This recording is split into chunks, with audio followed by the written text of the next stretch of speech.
As an accountant जब आप books of accounts final करते हैं, अकाउंट फाइनलाइजेशन करते हैं, तो आपको कुछ प्रोविजनल एंट्री या बुक्स ऑफ अकाउंट की क्लोजिंग एंट्री रिकॉर्ड करनी है, क्योंकि विदाउट वो एंट्री रिकॉर्ड किए आप बुक्स ऑफ अकाउंट को फाइनल नहीं कर सकते। और उसमें एक बहुत इंपॉर्टेंट एंट्री होती है आपकी डेप्रिसिएशन की एंट्री।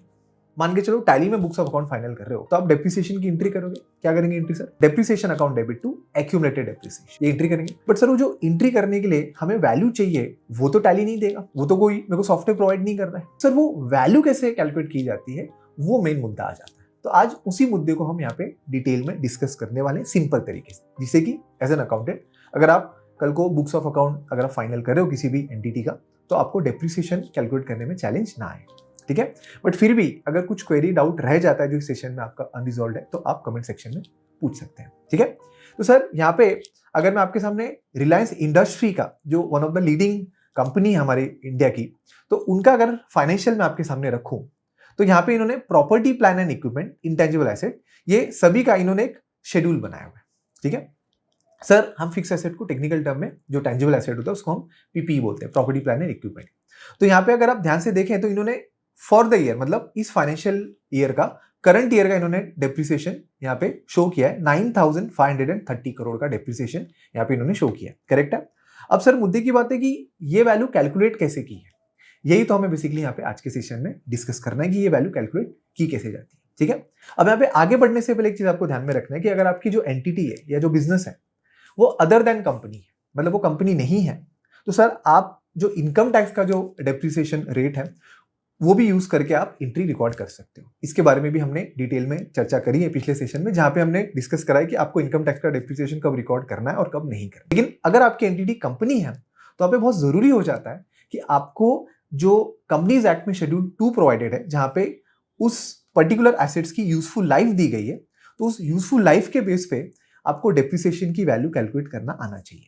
क्योंकि आपको कंपनीज एक्ट में जो शेड्यूल 2 है यहाँ पे, उसमें डेप्रिसिएशन का रेट प्रोवाइडेड नहीं है, आपको वो रेट खुद कैलकुलेट करना है, आपको डेप्रिसिएशन की वैल्यू खुद कैलकुलेट करनी है ना। वही तो आज के सेशन में हमें समझना है। ठीक है, तो सर यहाँ पे हम सिंपल तरीके से एक सिंपल सा केस स्टडी यहाँ पे डिस्कस करते हैं, जिससे कि आपको एक अंदाज आ जाए, आपको आइडिया आ जाए कि कल को अगर आप किसी कंपनी में गए और किसी ने आपको पूछा कि आपको डेप्रिसिएशन की वैल्यू कैलकुलेट करनी आती है, तो आपके सामने कोई चैलेंज नहीं होना चाहिए, चाहे वो कंपनी 100 करोड़ की हो या 10,000 करोड़ की हो, है ना। तो आपको क्लियर होना चाहिए कि सर मुझे डेप्रिसिएशन की वैल्यू कैसे कैलकुलेट की जाती है। तो सर यहाँ पे हमने सिंपल तरीके से एक केस स्टडी कंसीडर किया, जिसके थ्रू हम यहाँ पे स्ट्रेट लाइन मेथड और डिमिनिशिंग बैलेंस मेथड, जिसको WDB बोला जाता है, उसके थ्रू हम डेप्रिसिएशन यहाँ पे डिस्कस करने वाले हैं। ठीक है, अब यहाँ पे इंपॉर्टेंट चीज है कि जब आपको डेप्रिसिएशन की वैल्यू कैलकुलेट करनी है तो आपके पास कितनी चीजें होनी चाहिए। तो सर आपके पास 3 चीजें होनी चाहिए।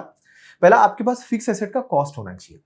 कॉस्ट मतलब उसमें जो जो चीजें आपको ऐड करनी होती है, जैसे आपकी परचेज प्राइस हो गई, आपकी इंपोर्ट ड्यूटी हो गई, कोई नॉन रिफंडेबल टैक्सेस हो गए, कोई फ्रेट चार्जेस हो गए, बहुत सारी चीजें आपकी इसमें ऐड होती है। तो आपको जितने भी आपके कॉस्ट आते हैं सभी इसमें ऐड करने हैं। करेक्ट है, जब तक वो रेडी टू यूज नहीं होता वहां तक के जितने भी कॉस्ट होते हैं वो हम ऐड करते हैं। तो मान के चलो हमारे एग्जाम्पल में हमारे फिक्स एसेट का कॉस्ट 1,50,000, सिंपल है।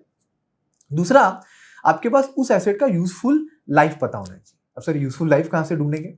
तो यूजफुल लाइफ के लिए आपको यहाँ पे शेड्यूल 2 में आना और यहाँ पे हर एक एसेट का यहाँ पे यूजफुल लाइफ जो हर कैटेगरी है उसका यहाँ पे प्रोवाइडेड है। आपको ढूंढना है आपके एसेट का यूजफुल लाइफ क्या है और वो यूजफुल लाइफ यहाँ पे कंसीडर करना है।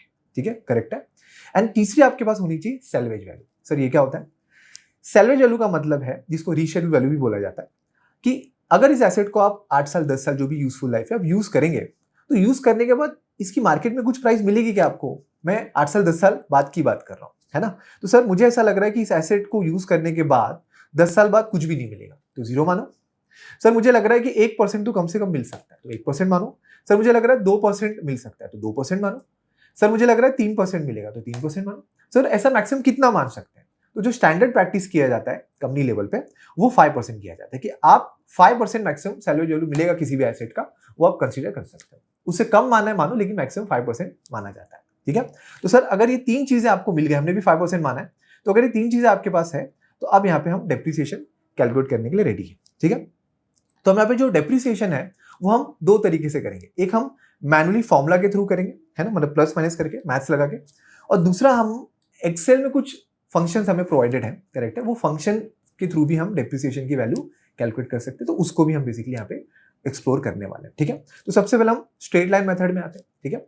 तो हम यहाँ पे स्ट्रेट में डेप्रिसिएशन की जो अमाउंट है, जो वैल्यू है, उसी को मैं यहाँ पे कंसीडर करता हूँ, ठीक है। कैसे करेंगे? तो सर यहाँ पे आपको जो फॉर्मूला लेना है डेप्रिसिएशन के लिए, वो डेप्रिसिएशन अमाउंट के लिए, ठीक है। तो आप यहाँ पे फॉर्मूला करेंगे, यहाँ पे ओरिजिनल वैल्यू, मतलब जो आपकी ओरिजिनल वैल्यू मतलब 1,50,000, ठीक है, उसमें से आप लेस करोगे सैल्वेज वैल्यू, मतलब जो आपकी सैल्वेज वैल्यू है, और इसको आप डिवाइड कर दो आपके यूजफुल लाइफ से। इसको किससे डिवाइड कर दो? आपकी यूजफुल लाइफ से। ये सिंपल सा आपको एक यहाँ पे फॉर्मूला कंसीडर करना है, ठीक है। अब इसको अगर हम एग्जीक्यूट करें तो हमारी वैल्यू क्या आती है? तो सर ओरिजिनल वैल्यू हमारी कितनी है? सर 1,50,000 है, ठीक है, सिंपल तरीके से। सैलवेज वैल्यू कितनी है? तो सैलवेज वैल्यू हमारी 7,500 है, ठीक है, करेक्ट है, 7,500 है। और इसको हम डिवाइड करेंगे किससे? इसको हम डिवाइड करेंगे 10 से। किससे करेंगे? 10 से। तो सर हमारी जो डेप्रिसिएशन की वैल्यू आई वो 14,250 आई, ठीक है। आई होप क्लियर है, कोई डाउट नहीं होना चाहिए, ठीक है। अब सर अगर मुझे फंक्शन के थ्रू करना होगा तो किससे करूं? तो सर आप यहाँ पे एक आपको फंक्शन मिलेगा SLN करके, ठीक है, करेक्ट है, जिसमें आपको 3 चीजें प्रोवाइड करनी सेम। पहला कॉस्ट, तो कॉस्ट कितना है आपका? 1,50,000। दूसरा आपको सैलवेज वैल्यू पूछ रहा है, तो सेम आपका 7,500। एंड तीसरा आप ले लो यहाँ पे आपकी लाइफ, ठीक है, करेक्ट है, और यहाँ पे इसको आप कंप्लीट कर, तो आप देखोगे तो आपकी जो वैल्यू है वो सेम है, ठीक है। तो सर आपको एवरी ईयर क्या करना है? आपको ये डेप्रिसिएशन, क्योंकि स्ट्रेट लाइन मेथड है तो हर साल आपका डेप्रिसिएशन क्या होगा? सेम होगा, राइट। अगर आप यहाँ पे यूजफुल लाइफ बदलते हैं, करेक्ट है, तो देखिए यहाँ पे वैल्यू चेंज होगी। अगर आप यहाँ पे सैलवेज वैल्यू भी बदलते हैं, मान के चलो आप 2% लेते हैं, तो अगेन आपकी वैल्यू बदलेगी। तो सर यहाँ पे ये एंटिटी टू एंटिटी डिपेंड करता है कि कोई भी जो एंटिटी है वो कितना सैलवेज वैल्यू लेना चाहती है और कितना वो यूजफुल लाइफ लेना चाहती है, ठीक है। तो ये बहुत इंपॉर्टेंट होता है कि आपको ये डेप्रिसिएशन की जो वैल्यू है वो कैलकुलेट करना आना चाहिए। आई होप क्लियर है, कोई डाउट होगा तो डिस्कस करें। अब अगर हम डिमिनिशिंग बैलेंस मेथड की तरफ बढ़े तो यहाँ पे थोड़ा सा आपको ध्यान रखना पड़ेगा, क्योंकि थोड़ा सा यहाँ पे जो कैलकुलेशन है थोड़ा ट्रिकी है, थोड़ा मैथ्स है। तो अगर आप थोड़ा सा सिंपल ध्यान दे देंगे तो आपको इजीली समझ में आ जाएगा, ठीक है। तो पहले इसमें आपको, अगर आप मैनुअली कर रहे हैं, फंक्शन के थ्रू नहीं जा रहे, तो आपको पहले रेट कैलकुलेट करना पड़ेगा, फिर वैल्यू आएगी, ठीक है। तो रेट के लिए एक फॉर्मूला है, तो यहाँ पे फॉर्मूला आपको कंसीडर करना है। तो यहाँ पे फॉर्मूला में आपको पहले ब्रैकेट लेना है, ओपन ब्रैकेट 1 माइनस, करेक्ट है, और यहाँ पे again bracket open, salvage value, और इसको डिवाइड करना है आपको ओरिजिनल वैल्यू से, करेक्ट है। और फिर आपको लेना है यहाँ पे एक special sign, that is caret, ठीक है। ये कैरेट क्या होता है मैं आपको आगे बताता हूँ। और फिर यहाँ पे आपको नेक्स्ट लेना है again bracket open 1 divide by useful life, और ब्रैकेट कंप्लीट करना है, 2 ब्रैकेट कंप्लीट करना है, और फिर यहाँ पे इंटू 100, ठीक है। ये आपको जो फॉर्मूला है ये आपको कंसीडर करना है, जिससे आपको रेट आ जाएगा, ठीक है। अब सर ये कैरेट क्या होता है?